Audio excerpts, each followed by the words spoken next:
नमस्कार दोस्तों, स्वागत है आप सभी का आज के इस नए वीडियो लेक्चर में, जिसमें हम गुजरात में 2021 में हुए पोस्टल असिस्टेंट और सॉर्टिंग असिस्टेंट के क्वेश्चन पेपर के मैथमेटिक पोर्शन को सॉल्व करेंगे।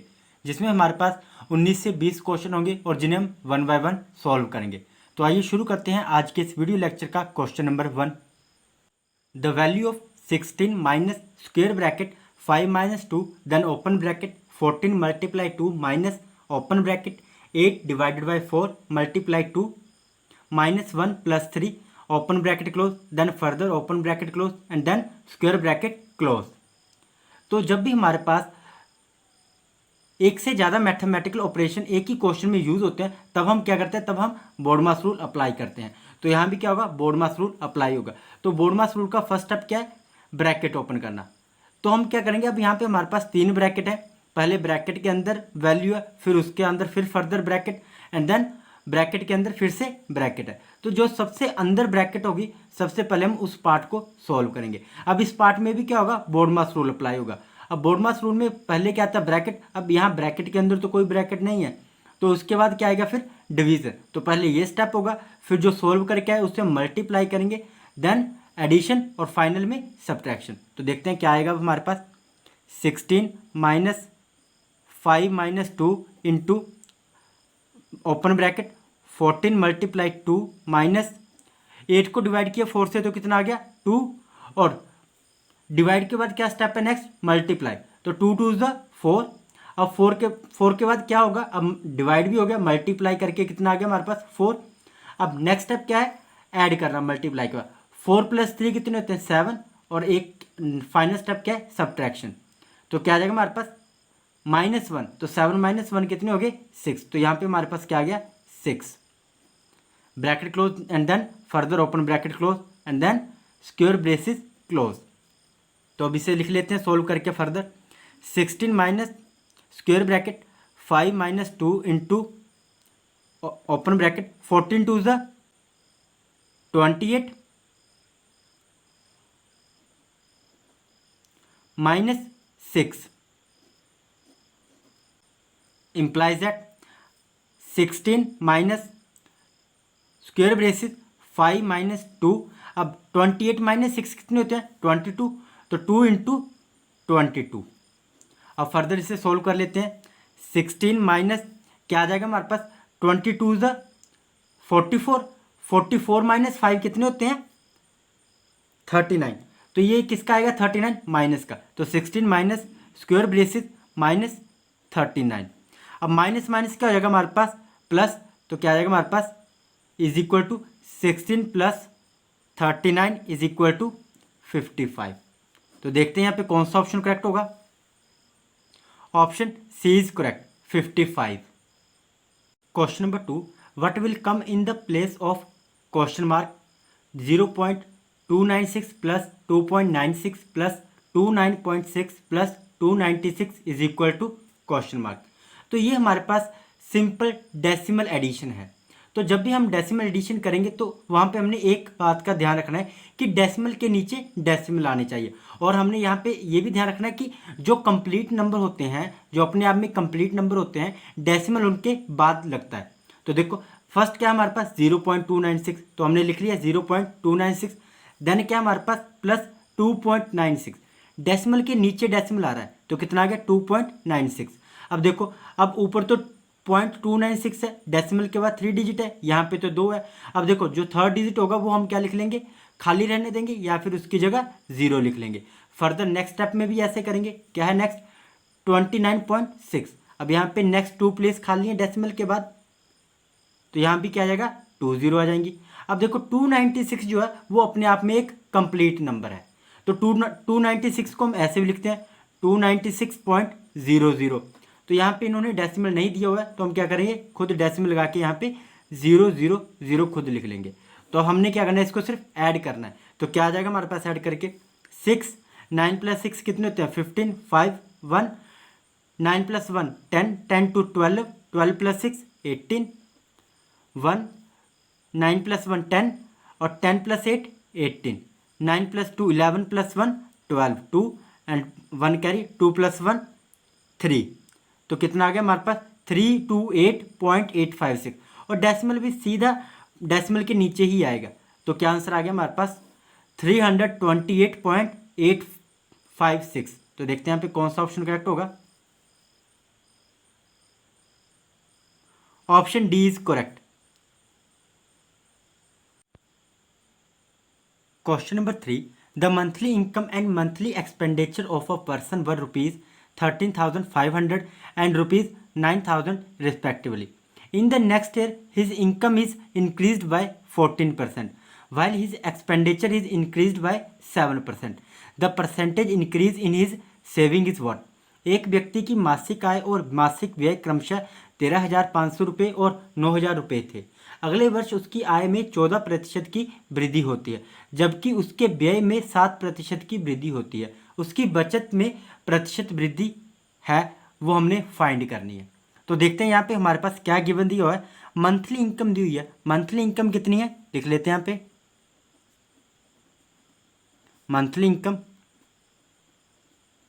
Is equal to 13,500 rupees.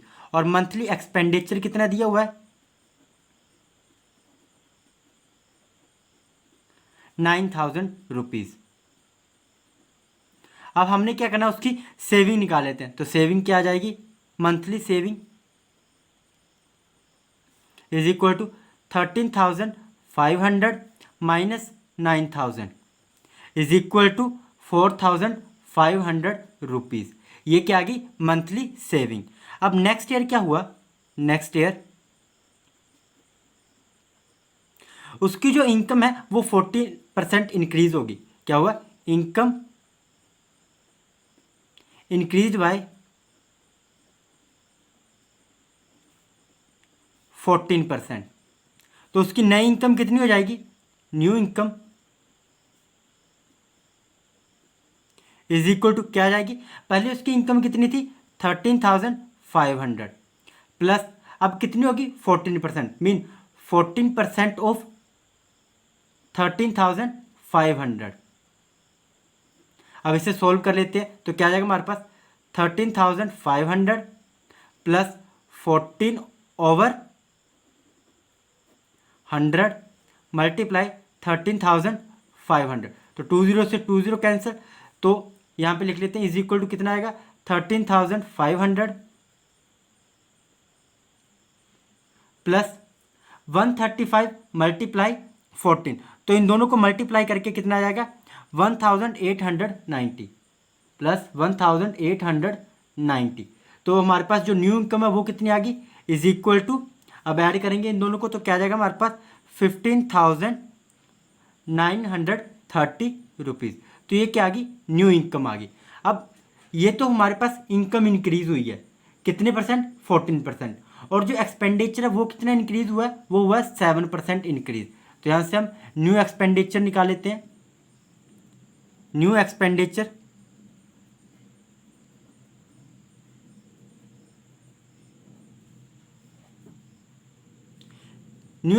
कितना हो जाएगा, पहले कितना था एक्सपेंडिचर इज इक्वल टू 9,000, अब कितना हो गया 7% increase plus 7% of 9,000 is equal to कितना आएगा 9,000 प्लस 7/100 मल्टीप्लाई 9,000।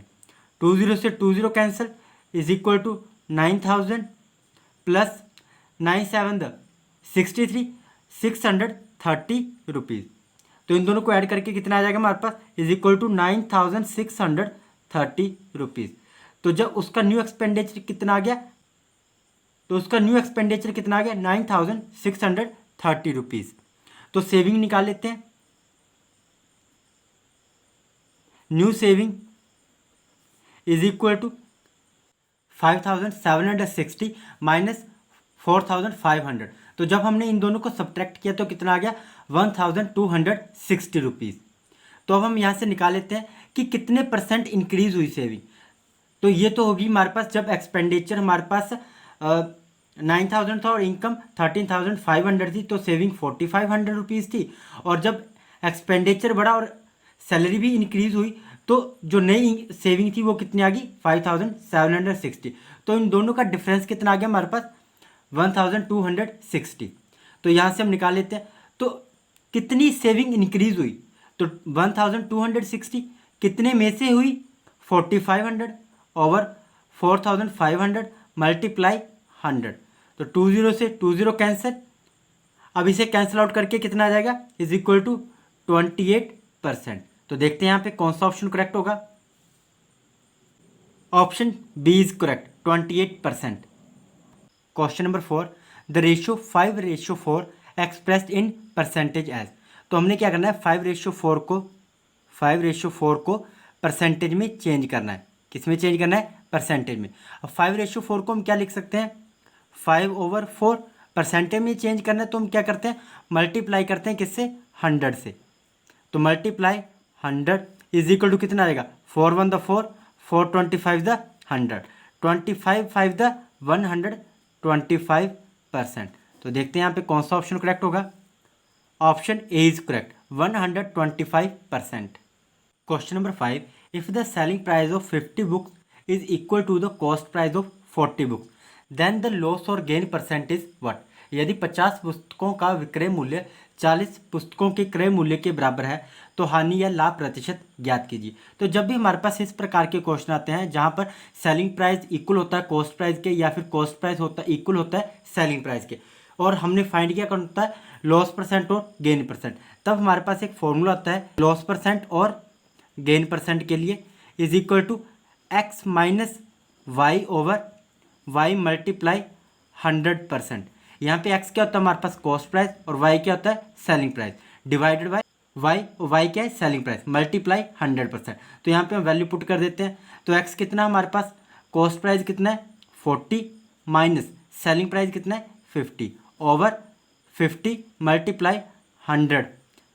तो देखो 50 माइनस 40 कितने होते हैं, 10, और 10 किसके आएंगे, माइनस के, क्योंकि इन दोनों में से बड़ा कौन सा है, 50। तो क्या आ गया हमारे पास, -10 over 50 multiply 100, 51 the 50, 52 the 100, -10 multiply 2 is equal to -20%। अब देखो, अब जो हमारे पास ये वैल्यू आई है ये नेगेटिव में आई है, तो जब भी वैल्यू नेगेटिव में आएगी तब हमारे पास क्या होगा, लॉस। तो यहाँ पे लॉस कितने परसेंट हुआ, लॉस इज इक्वल टू 20%। तो देखते हैं यहाँ पे कौन सा ऑप्शन करेक्ट होगा। Option A is correct, 20% loss. Question number 6, a man buys a cycle for ₹1400 and sell it at a loss of 15%, what is the selling price of the cycle. तो यहाँ हमने क्या फाइंड करना है, selling price हमने यहाँ पे find करना है। तो गिवन क्या दिया हुआ है, कॉस्ट प्राइस दिया हुआ है हमें साइकिल का, कितना दिया हुआ है, 1400 और क्या बताया हुआ, लॉस कितना हो रहा है उससे जब वो सेल कर रहा है 15%। तो हमने फाइंड क्या करना है, selling price, selling price is equal to question mark. Selling price निकालने का क्या फॉर्मूला होता है, selling price is equal to cost price minus loss कितना हो रहा है 15%, तो 15% ऑफ कॉस्ट प्राइस। तो वैल्यू पुट करते हैं यहाँ पे, कॉस्ट प्राइस कितना है 1400 माइनस 15 ओवर 100 मल्टीप्लाई 1400, तो 20 से 20 कैंसिल, तो क्या आ जाएगा हमारे पास अब, is equal to 1400 minus 14 multiply 15 कितने होते हैं 210 माइनस 210, तो क्या आ गया हमारे पास, सेलिंग प्राइस कितना आ गया, selling price is equal to 1400 में से 210 को सब्ट्रैक्ट किया तो कितना आ जाएगा हमारे पास 1190 रुपीज़। तो देखते हैं यहाँ पे कौन सा ऑप्शन करेक्ट होगा। Option C is correct. Question number 7, on selling 17 balls at ₹720 there is a loss equal to the cost price of 5 balls. What is the cost price of a ball? 17 गेंदों को 720 रुपये पर बेचने पर 5 गेंदों की लागत मूल्य के बराबर हानि होती है, एक गेंद का क्रय मूल्य क्या होगा। तो यहाँ हमारे पास क्या गिवन दिया हुआ है, cost price of 17 balls minus selling price of 17 balls, bracket में लिख लेते हैं इसे, is equal to cost price of 5 balls. तो यहाँ से हम निकाल लेते हैं कॉस्ट प्राइस को एक तरफ लेते हैं और सेलिंग प्राइस एक तरफ आ जाएगा। तो क्या आ जाएगा हमारे पास, cost price of 17 balls minus cost price of 5 ball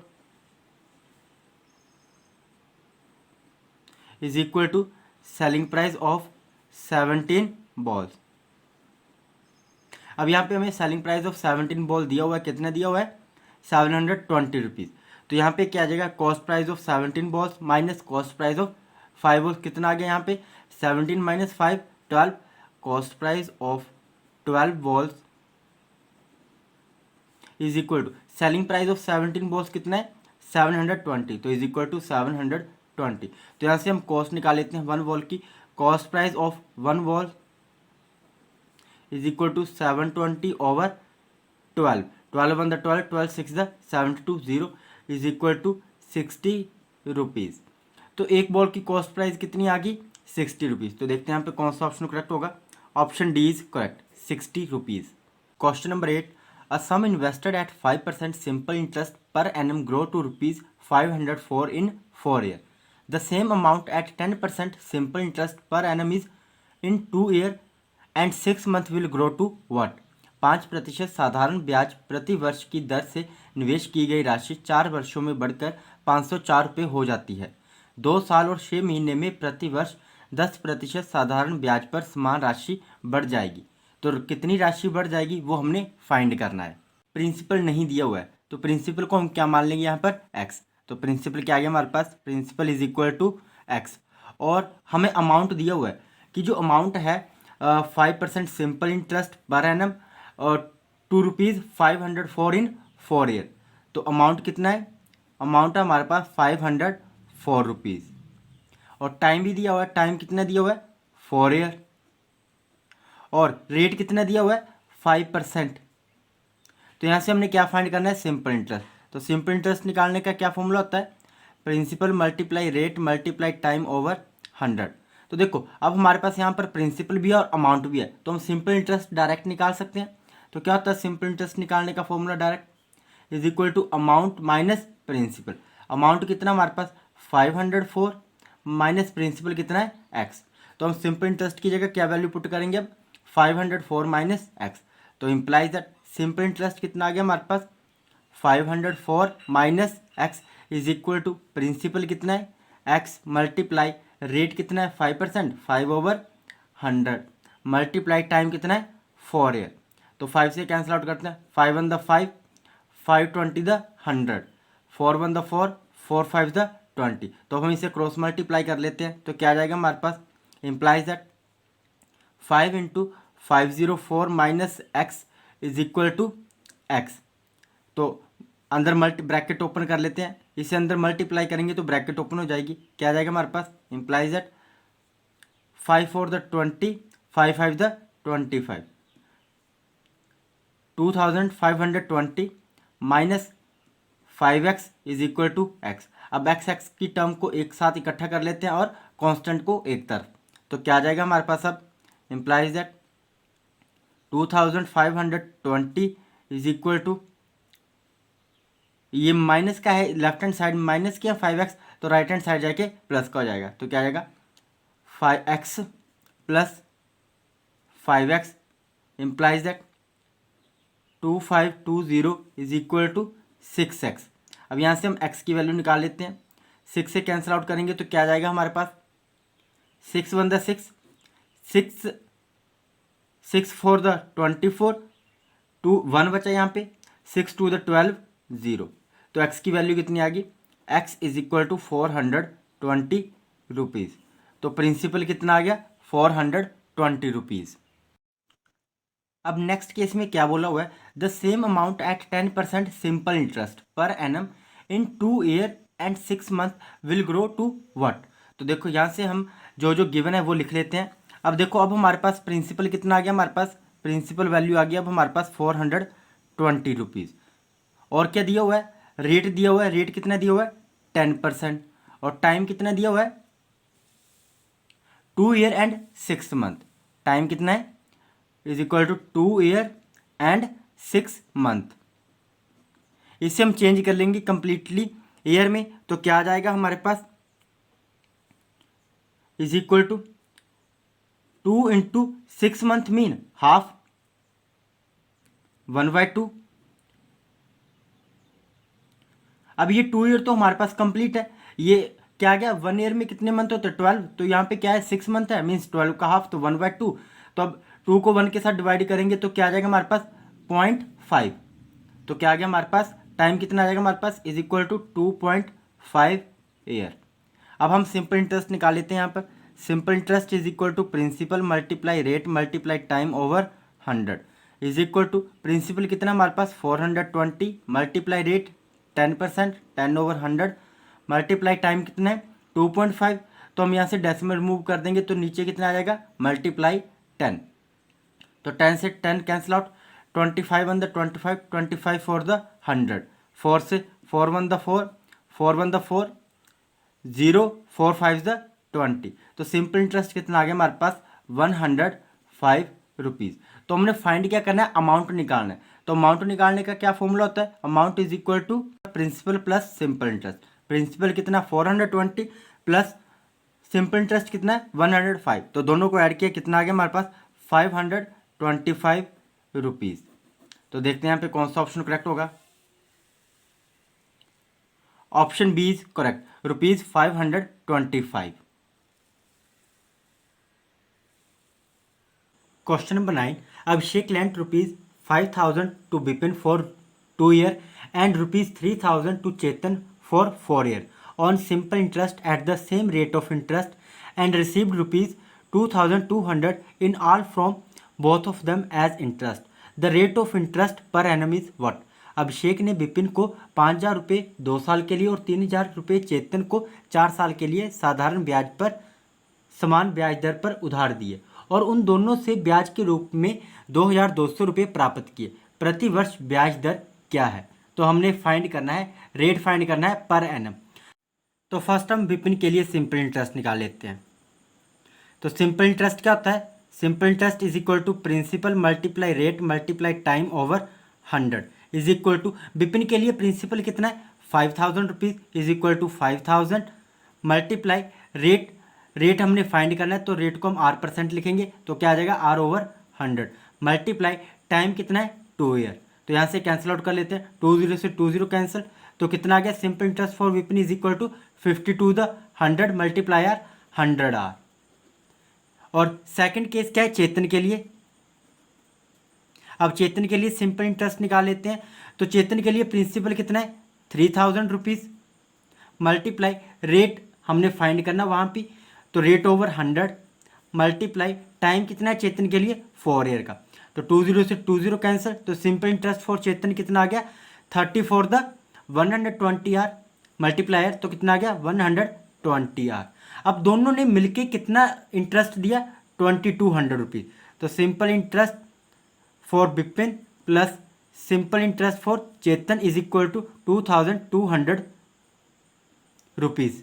तो उन दोनों ने कितना इंटरेस्ट पे किया 2,200 रुपीज़। तो यहाँ से हम सिंपल इंटरेस्ट फॉर विपिन कितना था हमारे पास 100R plus simple interest for Chetan कितना है 120R इज इक्वल टू 2,200। यहाँ से हम R कॉमन ले लेते हैं, R इंटू में 100 प्लस 120 कितने होते हैं 220 is equal to 2,200 implies that. अब 220 R के साथ मल्टीप्लाई है, जब हम इसे राइट हैंड साइड लेके जाएंगे तो ये क्या हो जाएगा डिवाइड हो जाएगा। तो R is equal to 2,200 over 220, 0 से 0 कैंसिल, 21 द 20, 21 22 10 द 220। तो रेट कितना आ गया हमारे पास, रेट इज इक्वल टू 10%। तो देखते हैं यहाँ पे कौन सा ऑप्शन करेक्ट होगा। Option A is correct. Question number 10, if average marks of 3 batches of 55, 60 and 45 student respectively are 50, 15 and 60, then the average marks of all the student is what. तो क्या दिया यहाँ पे हमारे पास एवरेज मार्क्स दिए हुए हैं 3 बैचेज के, जिसमें स्टूडेंट कितने हमारे पास 50, 60 एंड 45, और उनके मार्क्स कितने दिए हुए एवरेज मार्क्स रिस्पेक्टिवली 50, 15 एंड 60। तो एवरेज फाइंड करनी है। तो देखो, तो हम फर्स्ट बैच के लिए निकाल लेते हैं total marks for first batch.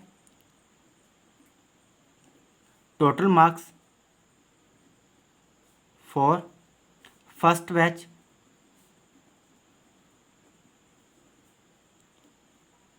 Is equal to कितने स्टूडेंट है टोटल बैच में 55 मल्टीप्लाई एवरेज मार्क्स कितने आ रहे हैं फर्स्ट बैच के 50, तो 55 multiply 50 is equal to 2750 marks.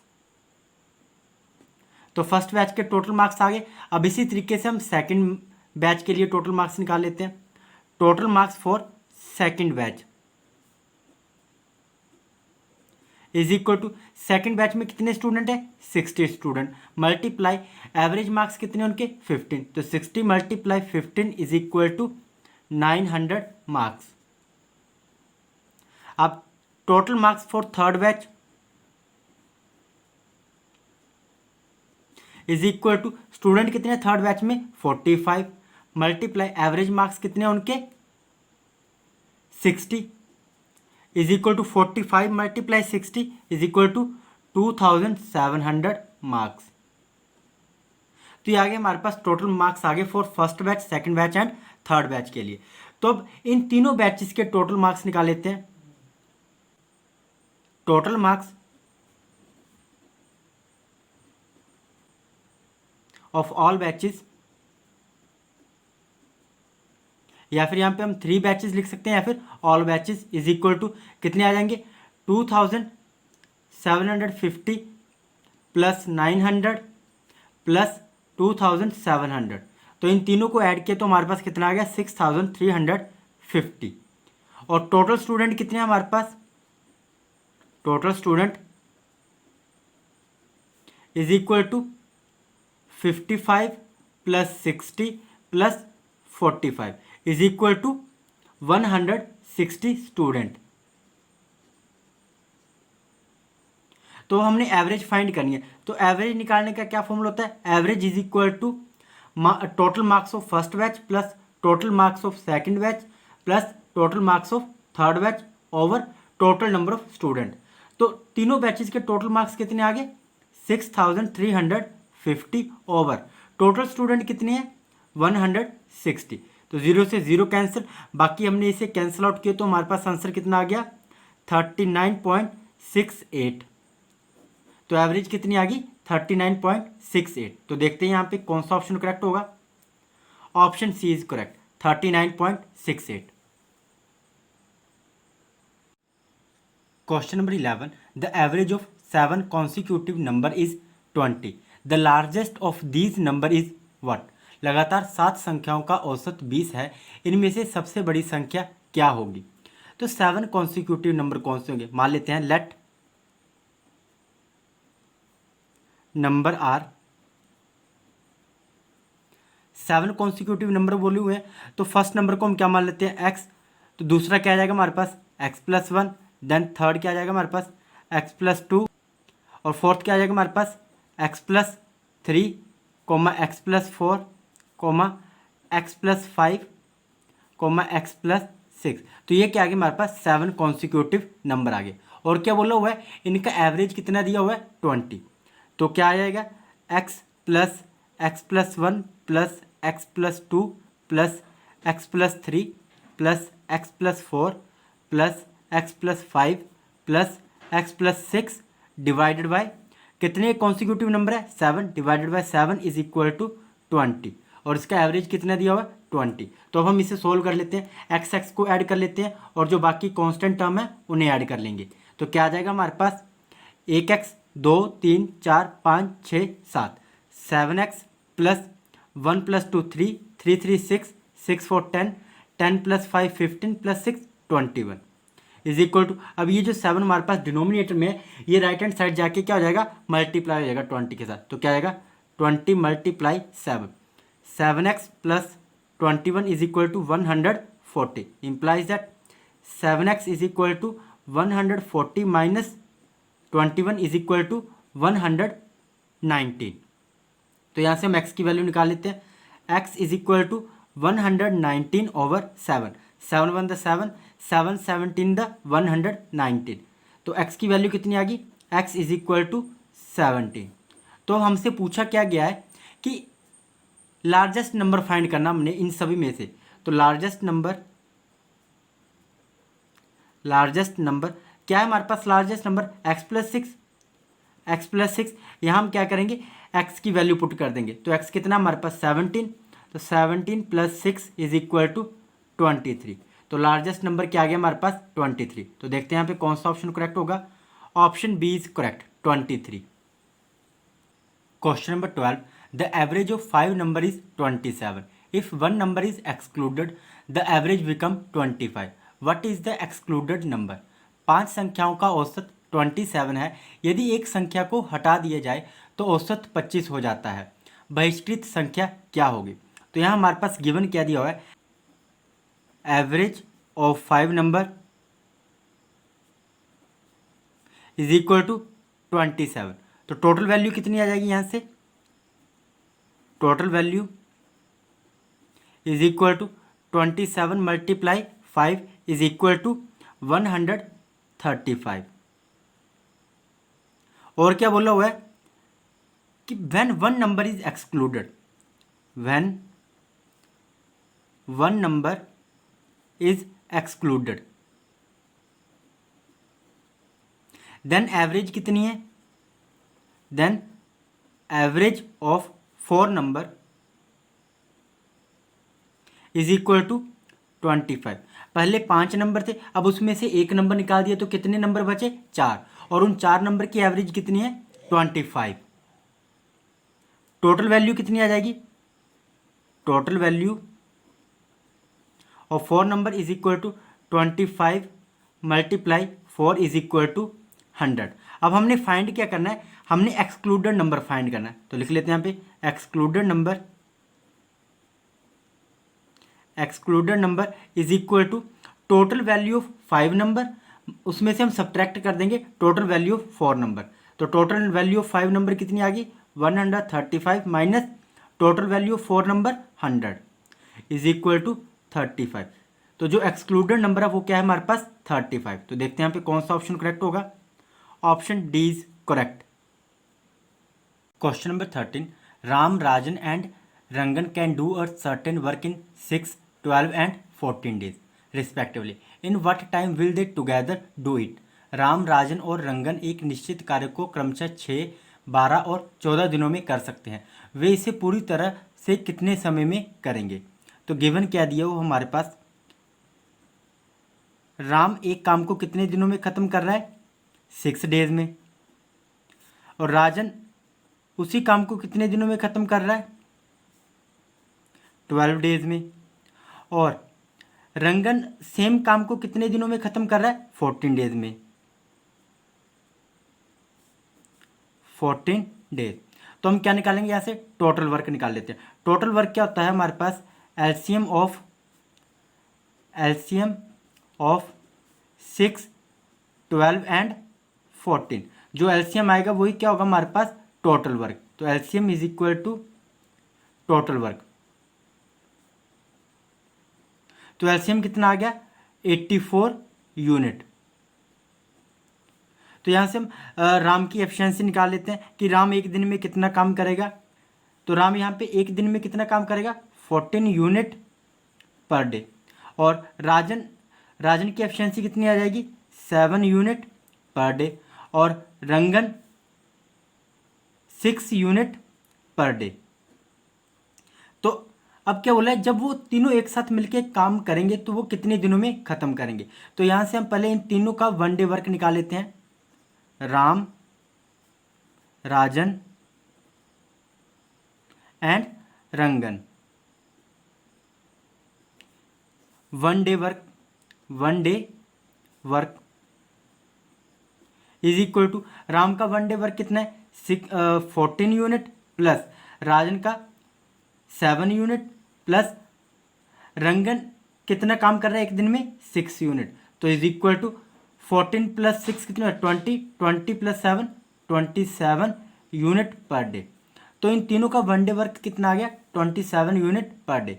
तो हमने क्या निकालना है, नंबर ऑफ डेज फाइंड करने हैं, number of days to complete the 84 unit work. तो नंबर ऑफ डेज निकालने का क्या फॉर्मूला होता है, total work over efficiency of A, B and C is equal to, total work कितना हमारे पास 84 यूनिट डिवाइडेड बाय, तीनों की एफिशिएंसी कितनी आ गई 27 unit per day, 27 unit per day. Unit से यूनिट कैंसिल तो हमारे पास क्या आ गया 84/27 डेज। तो इसे कैंसिल आउट किया तो कितना आ गया हमारे पास, number of days is equal to 28/9 days. तो कितने दिनों में वे तीनों एक साथ मिलकर काम को खत्म करेंगे 28/9 डेज। तो देखते हैं यहाँ पे कौन सा ऑप्शन करेक्ट होगा। Option D is correct. Question number 14, 10 women can complete a work in 7 days and 10 children take 14 days to complete the work. How many days will 5 women and 10 children take to complete the same work? 10 महिलाएं एक काम को 7 दिनों में पूरा कर सकती हैं और 10 बच्चे काम को पूरा करने में 14 दिन का समय लेते हैं। 5 महिलाओं और 10 बच्चों को समान कार्य को पूरा करने में कितने दिन लगेंगे? तो यहाँ हमारे पास क्या गिवन दिया हुआ है, 10 वुमेन एक काम को कितने दिनों में कर रहे हैं 7 डेज में। 10 women complete a work is equal to 1/7 days. तो 10 औरतें एक काम को कितने दिनों में खत्म कर रही हैं 7 डेज में। और ये 1 क्या है हमारे पास, वर्क है, यूनिट वर्क। और 1 women complete a work is equal to 1/7 multiply 10 is equal to 1/70 days. अब नेक्स्ट क्या बोला हुआ है, 10 children take 14 days. 10 children complete a work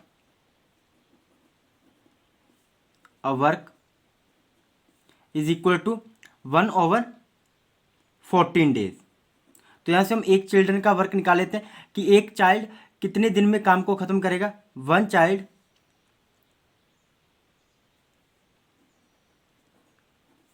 complete a work is equal to 1/14 multiply 10 is equal to 1/140 days. तो देखो अब हमारे पास 1 women का वर्क भी आ गया और 1 चाइल्ड का भी आ गया कि एक वुमेन एक वर्क को कितने दिनों में खत्म करेगी और एक चाइल्ड एक वर्क को कितने दिनों में खत्म करेगा। अब हमसे क्या पूछा है, 5 men एंड 10 चिल्ड्रन। तो 5 वुमेन एंड 10 चिल्ड्रन, ये दोनों मिलके सेम काम को कितने दिनों में खत्म करेंगे। तो देखो एक वुमेन का वर्क कितना आ गया 1/70 डेज। तो 5 का कितना आ जाएगा इज इक्वल टू 5/70 प्लस एक चाइल्ड का वर्क कितना आ गया 1/140 डेज। तो 10 का कितना आ जाएगा 10/140। तो कैंसिल आउट कर लेते हैं, 0 से 0 कैंसिल, 5 से 5 1 द 5, 5 14 द 70। एलसीएम लिया, एलसीएम कितना आ गया हमारे पास 14। तो 14 से 14 कैंसिल, 1 1 1 द 1 प्लस 1 इज इक्वल टू 2/14। 2 1 द 2, 2 7 द 14 इज इक्वल टू 1/7। ये जो 1 है ये हमारे पास वर्क होता है और ये जो 7 है ये क्या हमारे पास डेज। तो 5 वुमेन और 10 चिल्ड्रन मिलके एक काम को कितने दिनों में खत्म करेंगे 7 डेज में। तो देखते हैं यहाँ पे कौन सा ऑप्शन करेक्ट होगा। Option B is correct, 7 days. Question number 15, a farmer travelled a distance of 61 kilometre in 9 hour. He travelled partly on foot at 4 kilometre per hour and partly on bicycle at 9 kilometre per hour. The distance travelled on foot is what. एक किसान ने 9 घंटे में 61 kilometre की दूरी तय की। उन्होंने आंशिक रूप से 4 किलोमीटर प्रति घंटा की गति से पैदल यात्रा और आंशिक रूप से साइकिल पर 9 किलोमीटर प्रति घंटा की गति से यात्रा की। पैदल तय की गई दूरी क्या होगी। तो यहाँ पर हमारे पास क्या नहीं दिया हुआ है, यहाँ पर हमारे पास डिस्टेंस नहीं दिया हुआ है। तो मान लेते हैं लेट डिस्टेंस भी is equal to x kilometre. और क्या बोला हुआ है कि वो पार्टली क्या कर रहा है, पैदल चल रहा है वो। तो कितना पैदल चल रहा है वो लिख लेते हैं, distance travelled on foot, travelled on foot is equal to x kilometre. और स्पीड कितनी है जब वो पैदल चल रहा है, स्पीड है हमारे पास यहाँ पे 4 किलोमीटर पर आवर और टाइम कितना है, टाइम हमें नहीं दिया हुआ है, तो हम यहाँ से टाइम निकाल लेते हैं। तो क्या आ जाएगा, T1 मान लेते हैं टाइम को, T1 is equal to distance over speed. Distance over speed, distance कितना है x किलोमीटर और स्पीड कितनी है 4 किलोमीटर पर आवर। अब देखो किलोमीटर से किलोमीटर कैंसिल आउट हो गया, तो हमारे पास T1 कितना आ गया x/4 आवर। अब सेम सेकंड केस के लिए, अब पार्टली वो डिस्टेंस कैसे ट्रैवल कर रहा है, बाईसाइकिल से, तो निकाल लेते हैं डिस्टेंस ट्रैवल्ड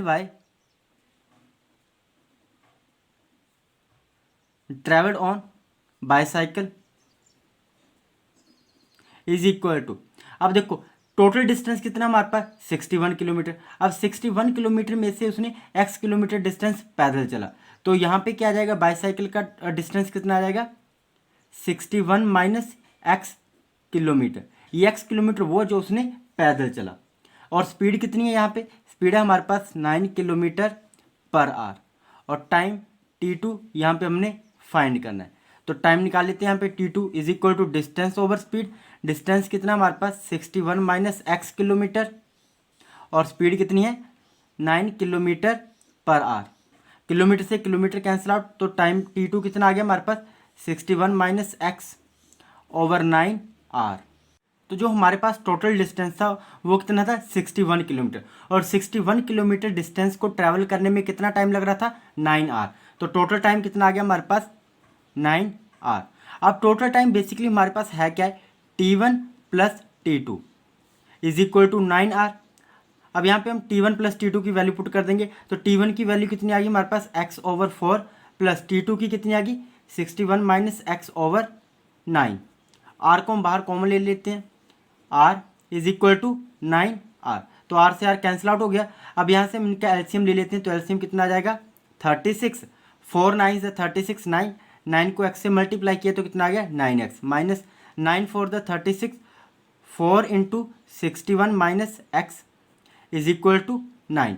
तो यहाँ से हम क्रॉस मल्टीप्लाई कर लेंगे, तो क्या आ जाएगा हमारे पास 9x माइनस 4 इंटू 61 कितने होते हैं 244 minus 4x is equal to 36 multiply 9, implies that 9x minus 4x कितने होते हैं 5x is equal to 36 multiply 9 कितने होते हैं 324। अब देखो ये जो हमारे पास 244 है, ये हमारे पास क्या है पॉजिटिव का है लेफ्ट साइड में, तो जब ये राइट हैंड साइड जाएगा तो क्या हो जाएगा नेगेटिव का। तो 324 माइनस 244 इज इक्वल टू 80। तो यहाँ से हम x की वैल्यू निकाल लेते हैं, तो क्या आ जाएगा हमारे पास x is equal to 80/5, 5 on the 5, 5 16 द 80। तो x कितना आ गया हमारे पास, x is equal to 16 kilometre. तो हमने x को क्या माना था, let the distance b is equal to x, तो डिस्टेंस कितना आ गया 16 किलोमीटर। तो देखते हैं यहाँ पे कौन सा ऑप्शन करेक्ट होगा, option A is correct 16 kilometre. Question number 16, a man on to travel first 160 kilometre at 64 kilometre per hour and the next 160 kilometre at 80 kilometre per hour. The average speed for the first 320 kilometre of the tour is what. दौरे पर एक व्यक्ति पहले 160 kilometre 64 kilometre प्रति घंटा और अगले 160 kilometre 80 kilometre प्रति घंटा की गति से यात्रा करता है। दौरे के पहले 320 किलोमीटर की औसत गति क्या होगी। अब यहाँ हमारे पास क्या डाटा दिया हुआ है, जो डिस्टेंस है वो सेम है बट चेंज क्या हो रहा है, स्पीड यहाँ पर चेंज हो रही है। तो यहाँ से हम टाइम निकाल लेते हैं, T1 कितना आ जाएगा, T1 is equal to distance कितना है 160 किलोमीटर और स्पीड कितनी है 64 किलोमीटर पर आवर, और T2 कितना है हमारे पास, time 2 is equal to distance कितना है सेम 160 किलोमीटर और स्पीड कितनी है सेकंड केस के लिए 80 किलोमीटर पर आवर। तो देखो यहाँ से किलोमीटर से किलोमीटर कैंसिल हो जाएगा, यहाँ भी किलोमीटर से किलोमीटर कैंसिल, और 8 से 8 8 द 64, 8 2 द 16 20, और यहाँ भी 0 से 0 कैंसिल, 8 1 द 8, 8 2 द 16, और कैंसिल आउट हो जाएगा यहाँ पे 2 4 द 8, 2 10 द 20। तो टोटल टाइम टेकन निकाल लेते हैं हम, total time taken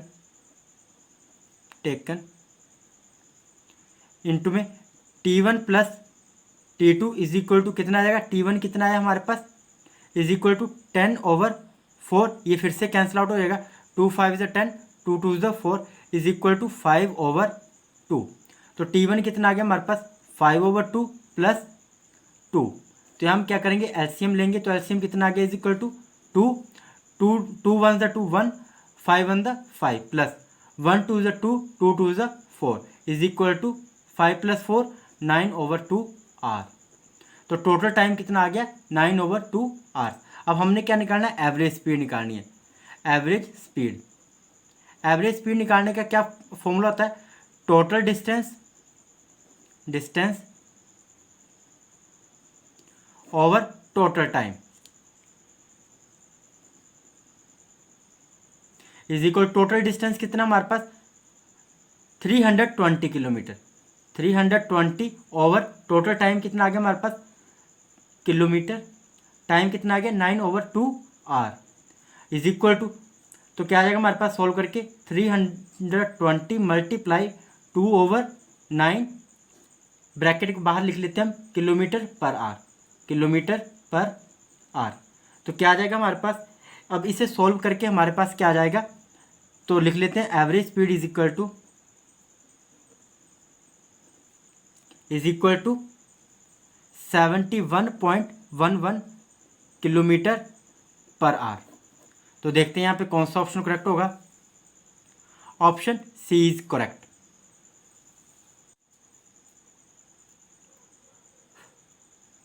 question number 17, a car is running at a speed of 108 kilometre per hour, what distance will it cover in 15 second. एक कार 108 किलोमीटर प्रति घंटा की गति से चल रही है, यह 15 सेकंड में कितनी दूरी तय करेगी। तो यहाँ हमें गिवन डाटा क्या दिया हुआ है, स्पीड हमें दी हुई है, स्पीड कितनी दी हुई है 108 किलोमीटर पर आर, और टाइम कितना दिया हुआ है, टाइम हमें दिया हुआ है 15 सेकेंड।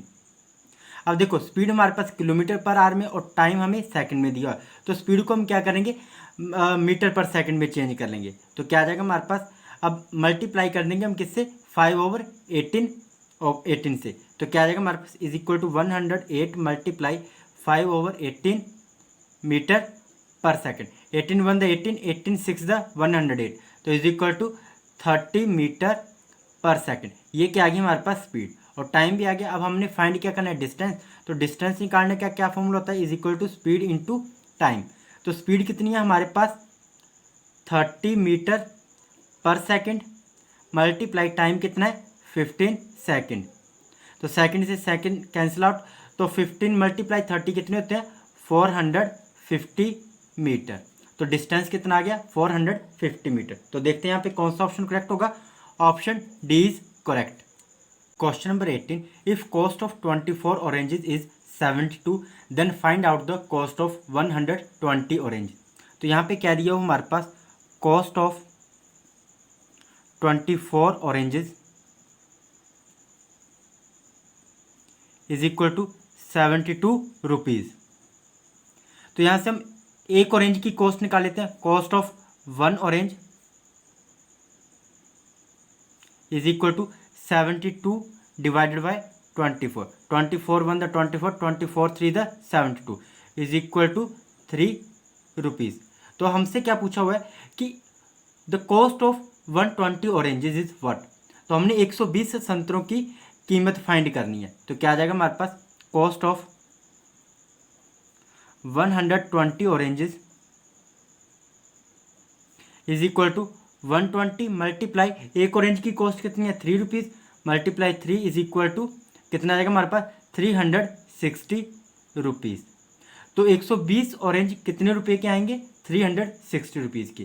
तो देखते हैं यहाँ पे कौन सा ऑप्शन करेक्ट होगा, option B is correct, ₹360। Question number 20, the salary of a worker was first increase by 10% and thereafter decrease by 5%, what was the change in his salary. तो जब भी हमारे पास इस प्रकार के क्वेश्चन आते हैं जहाँ पर पहले सैलरी इंक्रीज होगी और फिर डिक्रीज होगी, बट ये दोनों वैल्यू चेंज होनी चाहिए, इंक्रीज और डिक्रीज वाली वैल्यू सेम नहीं होनी चाहिए, तब हमारे पास क्या फॉर्मूला यूज़ होता है, x minus y minus x y over 100%। तो अब यहाँ पे हम वैल्यू पुट कर देंगे। फर्स्ट क्या हो रहा है, सैलरी इंक्रीज हो रही है कितनी 10%, तो 10 माइनस डिक्रीज कितनी हो रही है 5%, माइनस एक्स वाई, एक्स कितना है 10 और वाई कितना है 5, 10 5 इज 50/100 और बाहर क्या आ जाएगा हमारे पास परसेंट, तो 51 द 50, 52 द 100, 10 माइनस 5 कितने होते हैं 5, तो क्या आ गया हमारे पास, लिख लेते हैं यहाँ पे 5 माइनस 1/2, बाहर परसेंटेज का साइन एज इट इज ही रहेगा, इज इक्वल टू कितना आ जाएगा एलसीएम लेके 2, 2 से 2 1 द 2, 2 5 द 10 माइनस 2 से 2 कैंसिल आउट, तो क्या आ गया 1, 1 1 द 1%, 10 माइनस 1 कितने होते हैं 9, तो इज इक्वल टू 9/2%। अब इसको हम डेसिमल फॉर्म में ले आते हैं, तो क्या आ जाएगा हमारे पास, इज इक्वल टू 9/2, 2 4 द 8.1, 2 5 द 10, 4.5%।